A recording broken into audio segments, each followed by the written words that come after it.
In this video, I'm gonna walk through the systems that I use in my life to keep my health and fitness on track even while traveling. As you can see behind me, I'm in a hotel right now. I'm at a conference in Kelowna, British Columbia in Canada, and I'm here to meet with a bunch of entrepreneurs, basically mastermind together, learn what's working well for everybody in our businesses. So anyways, I'm doing a lot of networking, meeting a lot of really cool people. It's amazing.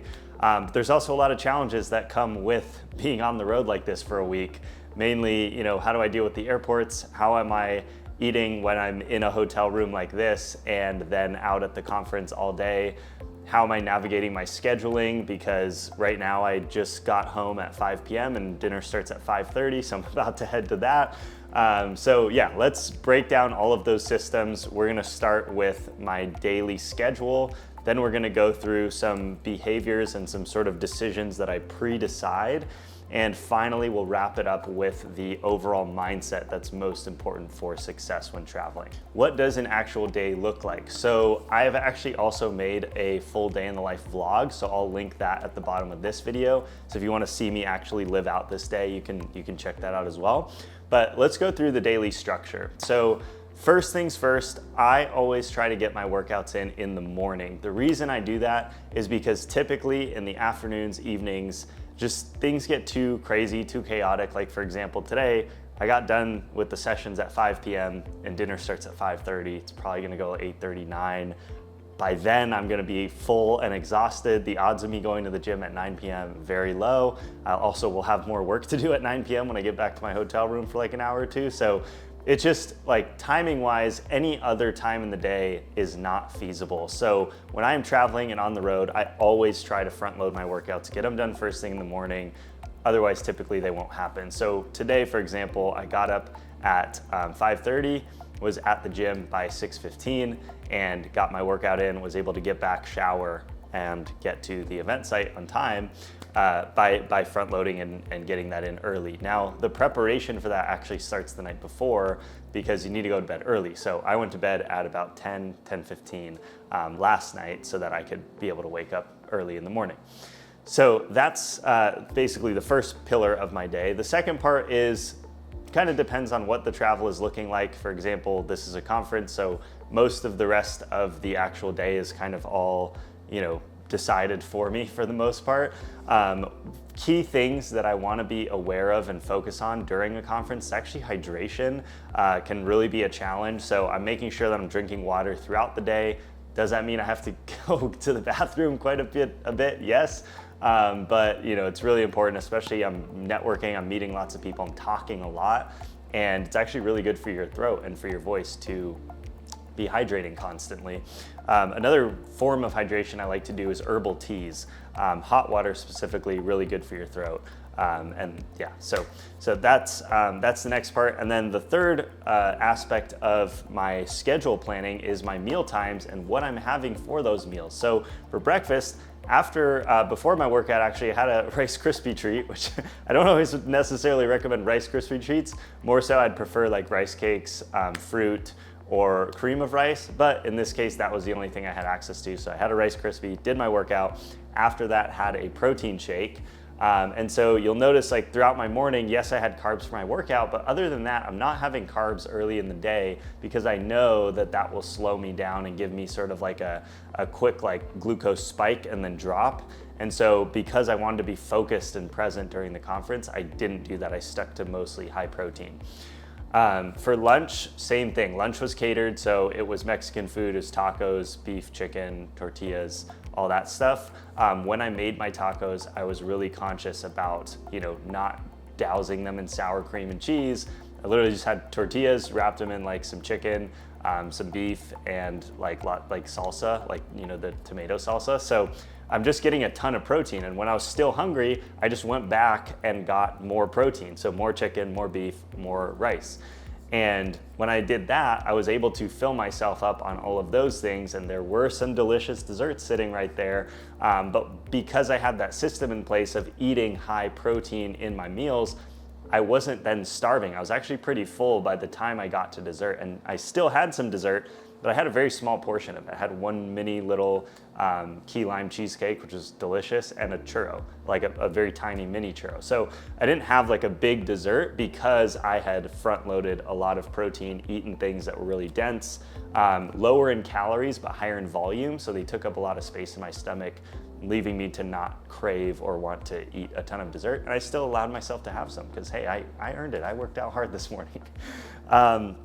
The next step in my system is how I navigate eating out. So I'm about to go out to dinner tonight, and in the full day of eating, I show you like what I'm actually ordering, how I navigate the menu. But in general, again, I want to look for higher protein options. If I front load my food with higher protein, that has a higher thermic effect of food, so I'm burning more calories just by eating that food. B, it's going to help contribute to muscle growth because I just put in a good workout this morning, so my muscles need to repair over the next 48 hours. So the more protein I can supply them with, the better. Okay, so let's talk about point number 2 now, which is decisions that I already pre-decide.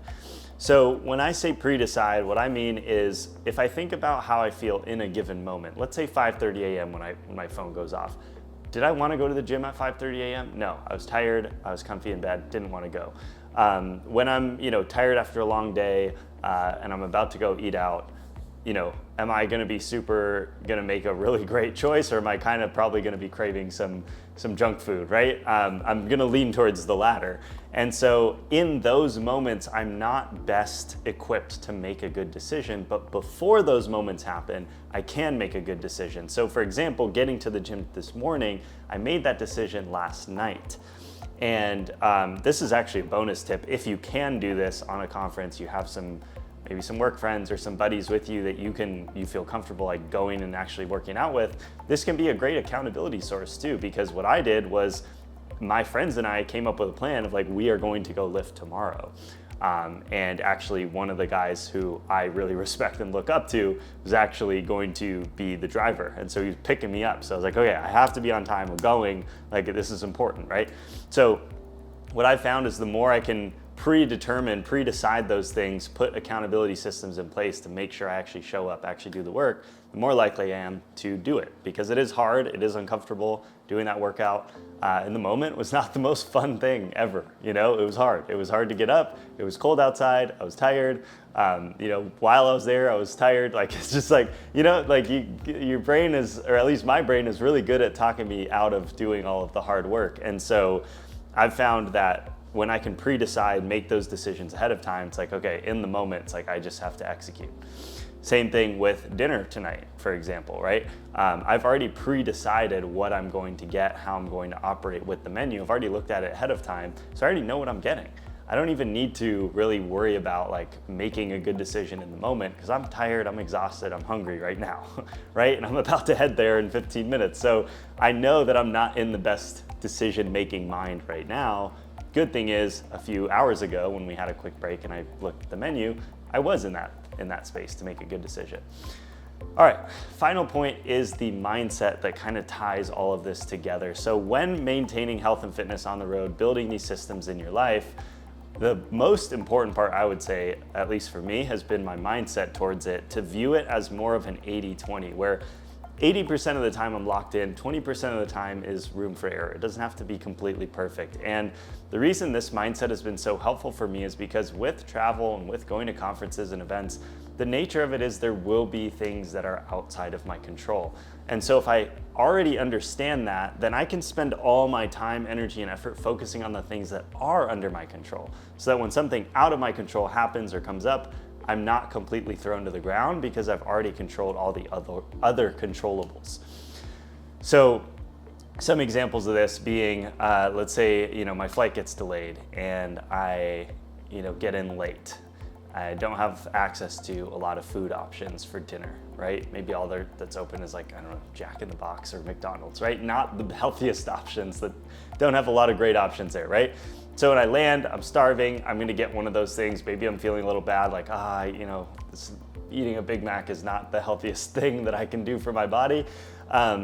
If I had controlled the controllables for breakfast and lunch, let's say breakfast was like a Fairlife protein shake and a Greek yogurt, right? 60 grams of protein, very low in calories. Same thing with lunch. Lunch, I got like a grilled chicken salad or a grilled chicken sandwich, 2 grilled chicken sandwiches from Chick-fil-A, one of my go-to orders. Like, let's say I had those things. Now I've already gone into the day with like what, 120, 140 grams of protein, very low fats and carbs. So if I have to eat like Big Macs or something from Jack in the Box or whatever, that's not gonna totally throw me off track, right? Same thing if I'm going to eat out for a meal and the restaurant we go to just is all fried food, right? If my breakfast and lunch were locked in, now that gives me that room for error. I don't have to feel bad about it. I'm still gonna be hitting my goals, and I'm also gonna be enjoying myself and living a normal life. So that has really served me.